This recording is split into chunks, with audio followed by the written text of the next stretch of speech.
Here from EastIdahoNews.com, here to give you a quick video wrap of day 11 of the Chad Daybell trial.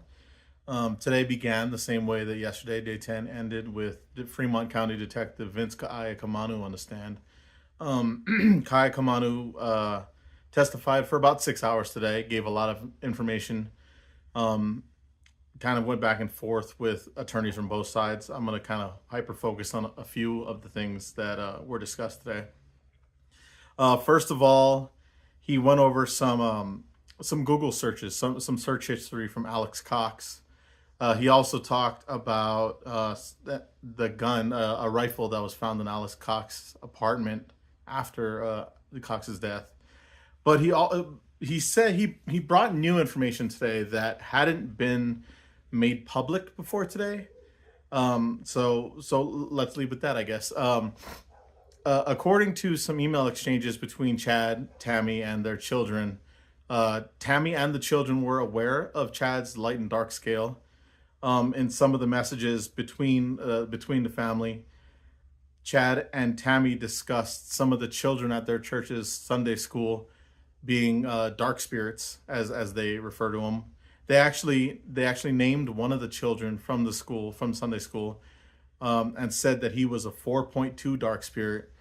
And just ahead of time, let me apologize for editorializing a little bit here, but that made me think of my own children and how I would feel if I was watching the trial today and learned that Chad had identified my son or my daughter as a dark spirit, especially knowing that several other people that Chad had identified as a dark spirit died.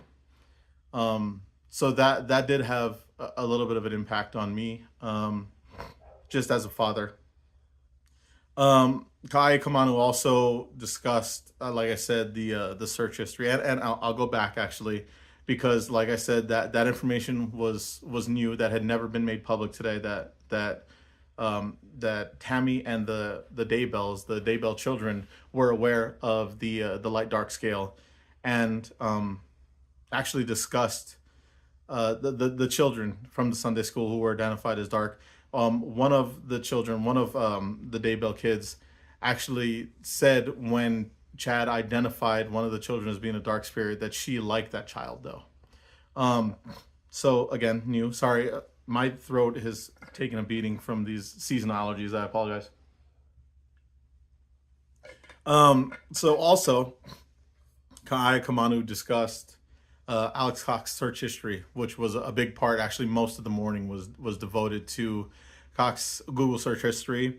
In the days leading up to what prosecuting attorney Lindsay Blake referred to as Tammy's attempted shooting was the term she used, so I'm going to use it. In the days leading up to the attempted shooting, Cox was Googling things about his rifle. He Googled drop rates for a shot of 100 to 200 yards. The drop rate is when you fire a bullet, it is gonna slowly kind of lower in altitude as it travels. So he was looking at how how much drop he would have in a shot 100 to 200 yards with his rifle, which shot a 5.56 millimeter. So that was obviously discussed a lot. One of the things that defense attorney Pryor brought up was that he wasn't shooting from 100 to 200 yards, and actually argued that he was preparing to go on a game hunt. So about the shooting, though, sorry.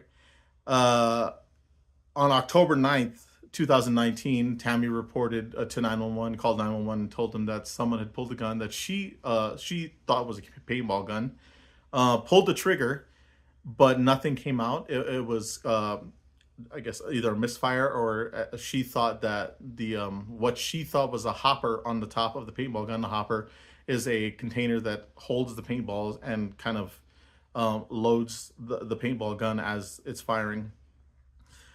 She assumed that it was a paintball hopper on top of the paintball gun, and the hopper was empty. She described hearing whooshing sounds, which I would assume she was referring to the sound of the compressed air trying to fire a paintball that wasn't there. I'm not sure how many of you have fired a paintball gun. I have. So I'm familiar with that sound. I'm known for running through my hopper pretty quick. Uh, so yeah, in the days leading up to that incident, Alex Cox Googled drop rates, among other things. In the days following the incident, though, kind of the Google searches were more interesting. He Googled the following day, October 10th, the day after the shooting incident. There was a message on my screen. That he Googled how the cold weather would affect the operation of his rifle. And obviously it was cold. It was October in Rexburg, Idaho. Detective Kaaiakamanu said that according to the National Weather Service, the weather at the time of the incident was 26 degrees. So I've never fired my rifle at 26 degrees. I'm from Hawaii, so I don't like the cold necessarily. But obviously he had some concern about whether his rifle would operate properly in the cold in 26 degrees or around there, I guess. He also, in the days following the incident, Googled how his rifle would, if his rifle could fire his 5.56 millimeters through the windshield of a car, and also if his rounds could penetrate a Dodge Dakota. The reason why that Google search history is important is there was a Dodge Dakota registered to the Daybells, and prosecuting attorney Blake suggested that Tammy was the one who was driving the Dodge Dakota. So take that however you will. Another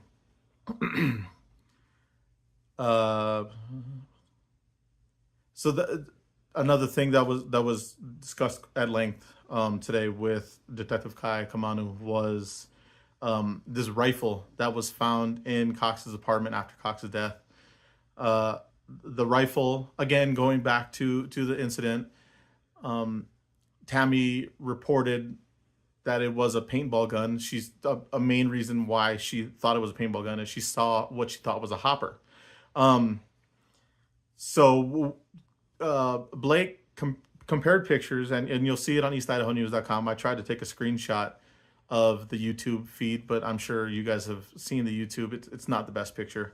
But she compared the rifle found in Cox's apartment with a sample paintball gun. They are very similar because Cox had a larger scope on the top of the rifle. It could have been mistaken as a hopper, a paintball hopper.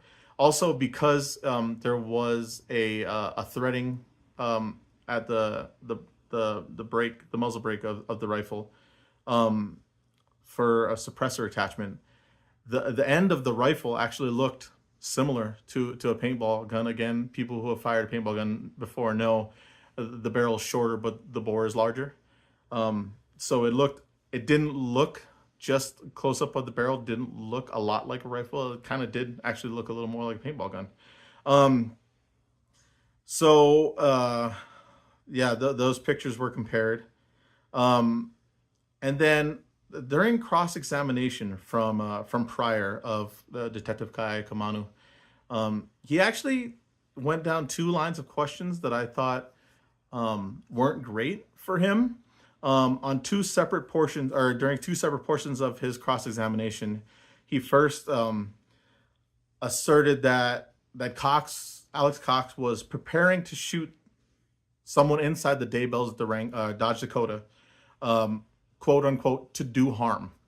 And then later, he said that Alex Cox was definitely targeting a member of the Daybell family. This came after Blake had asked Detective Kaaiakamanu if Chad had ever reported to police or any of their investigation found that he told others that he was in fear for his own life or his own safety following the attempted shooting of his wife. Detective Kaaiakamanu said he had never heard that Chad was never in fear following the incident,